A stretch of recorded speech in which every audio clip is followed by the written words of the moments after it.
Hi guys, welcome back to my channel. It is Mike here once again. Hello, how are we? Welcome to this video, which is my everything bookish from February. Again, I'm gonna try and just wrap up the reading and the buying and everything all in one video for you this month, because I don't know, I quite liked having it all in one go last month, and it was quite a nice way of summarizing the books and the reading without going into too much detail. So the first thing is a book that I bought last month. I will link that video above and below.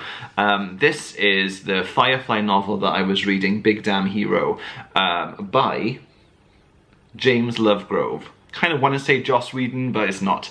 And I wanted to tell you guys, I actually put this book down. Now, I got 67 pages into it, and I am enjoying it, but I think that sometimes books that you read are about timing and about how you're feeling, about you and your life, and what you're reading has an impact in that.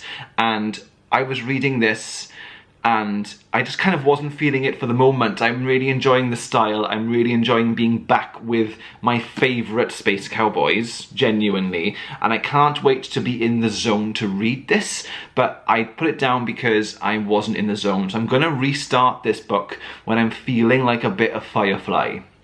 That's my plan. I mean, there's nothing wrong with it. I haven't done that for a long time. I haven't been aware, like very aware of what I was reading and how I was feeling, and I didn't want that feeling of me to reflect on how I felt about the book. So I just thought, no, you know what, put it down, come back to another time. So that's what I'm doing. So I'm not DNFing it, I'm just putting it down until I'm ready for it. Plan. So I'm going to move on now to the books that I bought in February. So I bought 4 books. I know I wasn't supposed to be buying any books. These were all very cheap. I just saw them and I couldn't leave them there. The first book, which I'm very excited about, is this book called Slayer. It is by Kiersten White. I feel like she's American, so I said that in an American accent, kind of. I'm apologizing for my poor American accent and my American followers. Don't hold it against me. This is a book set in the Buffyverse. Now you might be thinking I've got Joss Whedon on the brain, and I have, because I'm watching Dollhouse at the moment. But this is a book called Slayer. On the back it says, right, let's clear my throat and get myself ready for this. Into every generation a Slayer is born. Oh, did you just get goosebumps? I just got goosebumps, because that is such an iconic start to Buffy. Oh, where would we be without Buffy? Anyway, I digress. Nina and her twin sister Artemis are far from normal. It's hard to be when you grow up at the Watchers Academy, a boarding school where teens are trained as guides for slayers, girls gifted with supernatural strength to fight evil forces. Nina has never embraced the violent Watcher lifestyle. Her instincts are to save lives, not take them, until the day Nina's life changes forever. Thanks to Buffy, the famous slayer that the twins' father died protecting, Nina is not only the newest chosen one, she's the last slayer ever. With the help of her watcher in training Leo, Nina must wield all her strength and skill to fight the vampires, demons, and forces of darkness. But it's not until bodies start turning up that Nina's new powers are truly tested, because someone she loves might be next. One thing is clear, being chosen is easy, making choices is hard. Now, I saw this on my friend Jack's Instagram channel. I will link it below. So I had to go and buy it because I love Buffy and I've never read a Buffy novel, and the Doctor Who novels I read last year opened my eyes to adaptations of TV programs and films, and so I had to buy it. Got it from Asda. I'm really excited about it. I haven't read the Buffy comics, okay? I finished watching Buffy when the series ended. I haven't read the comics. I've heard sort of mixed stuff about them, but generally very positive stuff about them. And I have heard as well from another friend of mine on Instagram that this does treat the comics as canon. So I'm gonna have to go in with an open mind and try and learn as much as I can about what this book teaches me about the comics without actually having read the comics, if that makes sense. But I've also read a little review about this on Instagram too, Instagram is the fountain of knowledge for me, saying that it's a little bit slow to begin with apparently, but when you get in about halfway through, you realise that this Kiersten White is a big Buffy fan, and I think that there's going to be some really interesting payoffs and characters and cameos and things, and I'm very excited to read it. I really, really am. Oh, I can't wait. Do you want to hear the first line? I don't know, I've not done that for a while. They, of all people, should have known better than to be in a cemetery as the sun set and night claimed the world. Buffy. Buffy Slayer. Can't wait. I am in a thriller zone.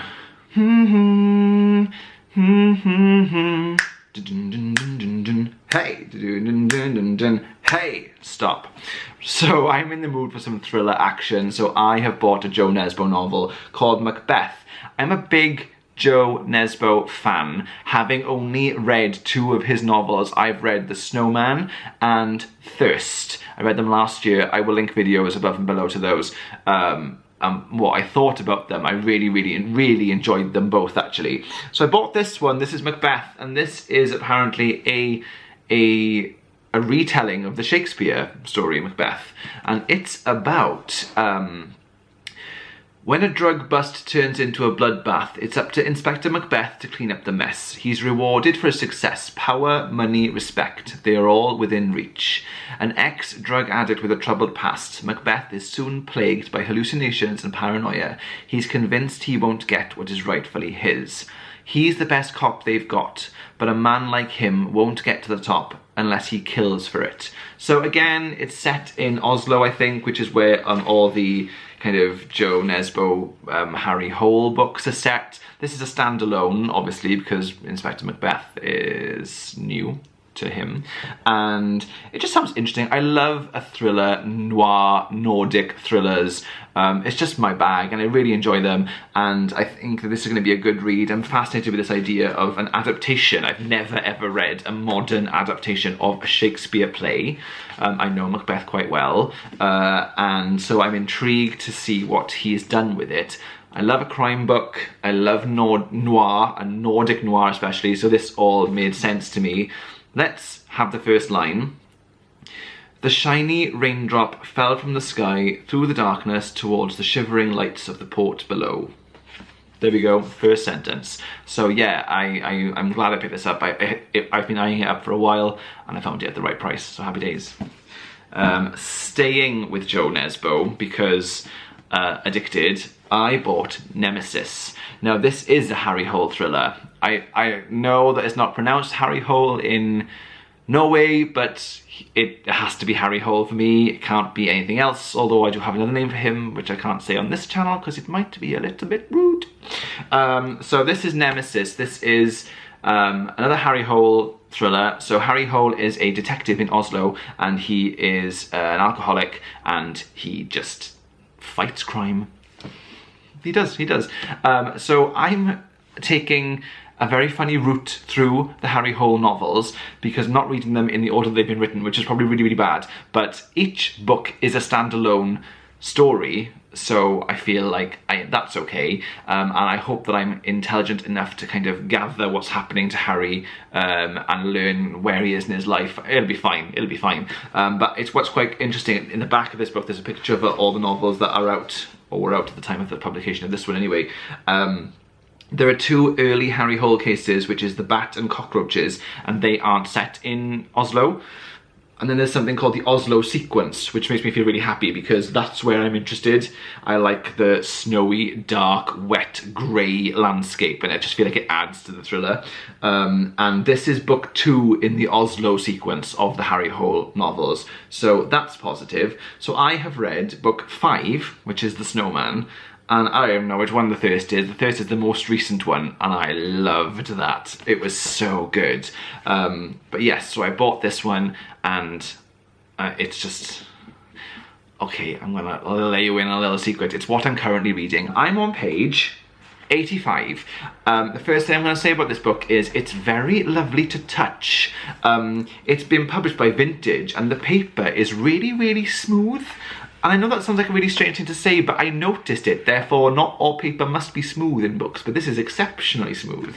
And so far, in this book, Harry was at a bank and he witnessed a robbery and a murder, and he is now investigating the murder, but he has had to be teamed up with the robbery kind of unit, because that's a very separate area of investigation, and he's clashing with that unit quite badly because they are very focused on the robbery side, but like in terms of the person who robbed actually murdered somebody in the bank. They murdered the teller behind the counter, and for the crime scene unit investigating the robbery, obviously the motive was to get the money, but Harry thinks that the motive for the murder is different, so he is investigating that. It is quite interesting.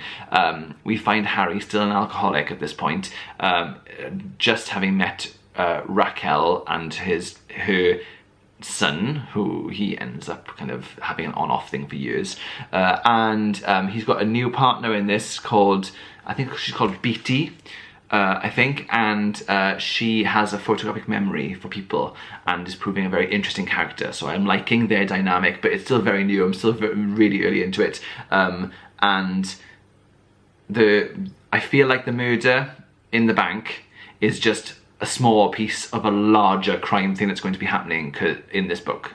I don't know if I'm right, but that's how I feel right now. I'm happy the blue on this matches. Like I'm coordinating with the book by accident.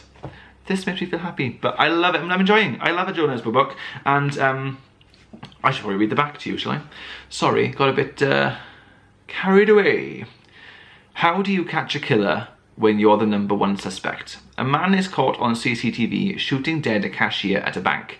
Detective Harry Hole begins his investigation, but after dinner with an old flame, wakes up with no memory of the past 12 hours. Then the girl is found dead in mysterious circumstances, and he begins to receive threatening emails. Is someone trying to frame him for her death? Bear with, you can hear beeping. As Harry fights to clear his name, the bank robberies continue with unparalleled savagery. That sounds good, right? I have to pause and go check on my cake. Bear with. Sorry about that, guys. My cake finished baking, so I had to go and take it out the oven. It's a banana and chocolate chip cake. Lush. So where was I? Harry Hole, reading it at the moment, enjoying it, looking forward to the kind of savagery and the disgusting stuff happening, because the thing about Harry Hole books is there's a grossness to them, which I quite like as well, and a bleakness. One thing I will say about it as I'm reading it right now is that the person who's translated it, you know, has done a fine job. It all makes sense to me, but it's very, some of the speech of the Norwegians is different to how English people would speak, and that's probably for authenticity, but when you read it sometimes some of the words that they've chosen have a different kind of more, how can I put this, have a kind of more relaxed word that could be used in English language. So they've used quite a I don't know, quite a formal word for a word that perhaps we wouldn't say in that situation in real life. Does that make sense? I hope it makes sense. Anyway, on to the last book of this video. This is a book that I did actually buy in February and read in February. This is The Woman in the Window by A.J. Finn. Now, first of all, let's get out of the way, the drama surrounding A.J. Finn. I can't remember his real name, but this is a pseudonym for somebody else, because my name, I can't do it. My names don't go in and stay there. And there's been some controversy online about A.J. Finn. It's interesting, okay? There's a New Yorker article about the author who seems to have lied and manipulated his way through his career. That's kind of the crux of it, really. But if you can get onto the New Yorker website and read it, because you have to be careful, because it's an American website, I can only read like 3 articles a month on the New Yorker website. So if you get a chance to read it, I recommend you do. I have. It's really, really long. Proper long.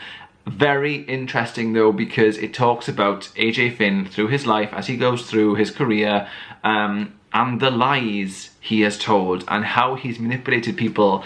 And it's just interesting. I mean, I should say as well that he has bipolar, so that is mentioned in the article as well.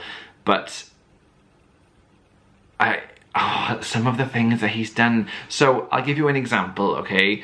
The person who was writing the article for the New Yorker was investigating him for a piece about this book, because this book was one of the best-selling books of, is it 2018? It could have even been 2017, I'm not sure. There's a film being made. It's been hugely successful. So in investigating him and his rise to how he became the person he was, he's in publishing.